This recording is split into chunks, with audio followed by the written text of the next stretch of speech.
Lego is here. Hey, kids, look, a whole new world to build. 'Cause Lego. It's one of the most beloved toys of all time.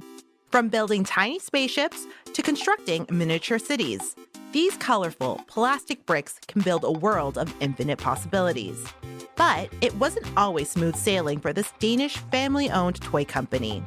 In the early 2000s, Lego had a string of failed product lines and by 2003 had accumulated over $380 million of debt.